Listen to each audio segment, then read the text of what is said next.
शिवाय मित्रों, एक प्रश्न लगातार बहुत दिनों से चल रहा है कि प्याज लहसुन खाना उचित है अथवा अनुचित है।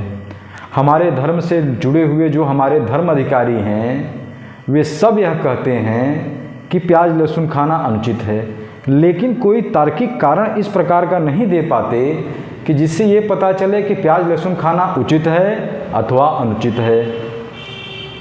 कभी कभी लोग कह देते हैं कि इसका मल है, उसका गू है, ये राक्षस है, वो राक्षस है। 21वीं सदी चल रही है।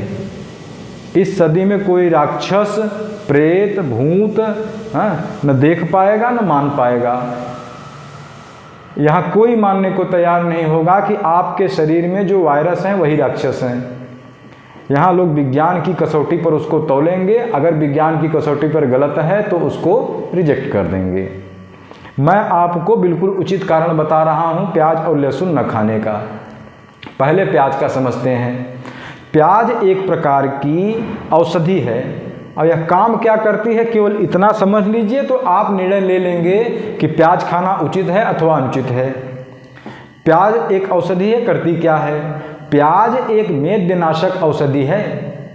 यह मस्तिष्क को चीज़ों को भूलने में मदद करती है ताकि लोग चीज़ों को भूल जाएं। प्याज का लेप कहीं चोट लग जाए तो वहाँ कराया जाता है। पता है क्यों? क्योंकि यह दर्द भूल जाता है आदमी, वहाँ पर दर्द निवारक के रूप में यह काम करती है। रोज़ सुबह शाम प्याज खाना बिल्कुल ही अनुचित है, खासकर आपके बच्चों के लिए। और आप यदि प्याज खाना नहीं छोड़ेंगे तो आपके बच्चे भी नहीं छोड़ पाएंगे, क्योंकि घर के भोजन में बिना प्याज के आपको नींद नहीं आती। नोट करिएगा, सबसे बड़ी समस्या है प्याज छोड़ने में कि जैसे ही प्याज छोड़ेंगे वैसे निद्रा आपकी कमज़ोर होती है। क्यों? सोने के लिए जाएंगे तो दुनिया भर की चीज़ें आप याद करेंगे।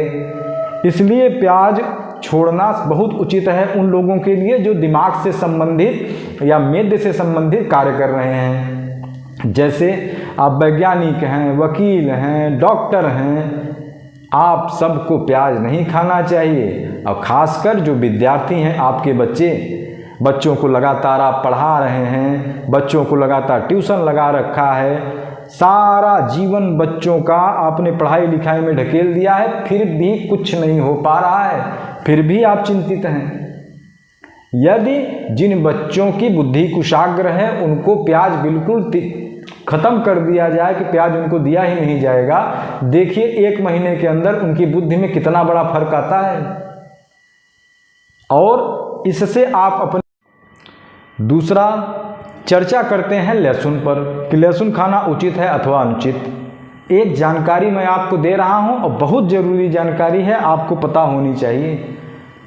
हमारे यहाँ आयुर्वेद में या वेदों में या हमारे सभी धर्मशास्त्रों में जिसको आप नहीं मानते हैं और कहते हैं कि हिंदू बनेंगे, ये हिंदू राष्ट्र होगा, फलाना होगा, ढिमाका होगा।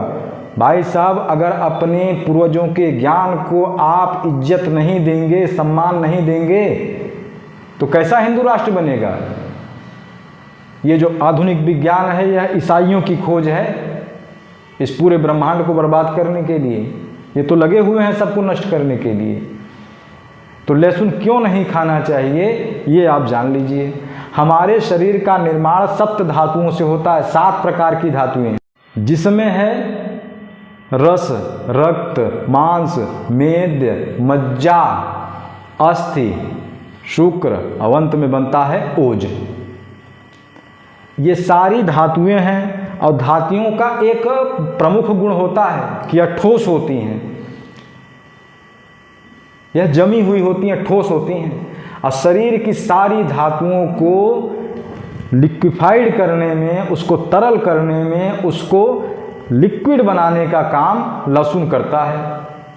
तो यदि किसी का ब्लड गाढ़ा हो गया है आवश्यकता से अधिक तो वह खा सकता है लहसुन, लेकिन बाकी की जो 6 धातुएं हैं उन पर क्या काम करता है? ये आपके वीर्य को, आपके शुक्र को यह गला देता है, जिससे कि आपके अंदर का आत्म संयम बर्बाद हो जाता है और आप लगातार शिव तत्व, जिसको मैं कहता हूँ शुक्र को लगातार स्खलित करते हैं और उसका कारण लहसुन है, आपको पता नहीं है। आपको लगता है कि आपकी आदत खराब है, नहीं, आपको लगातार एक औषधि दी जा रही है जो कि आपके शुक्र को, शुक्र भी धातु है ना, इसको ठोस होना चाहिए, जमा रहना चाहिए। ये तरल होकर शरीर से निकल क्यों रही है? क्योंकि आपने लहसुन जैसी औषधि का प्रयोग कर लिया है जो उसको तरल बनाएगी, और तरल बनाएगी तो उसका स्खलन होना है, वो आपके शरीर को छोड़ देगी, और जैसे ही आपके शरीर को छोड़ेगी आपके शरीर से वीर, बल, ओज, तेज सब समाप्त हो जाएगा।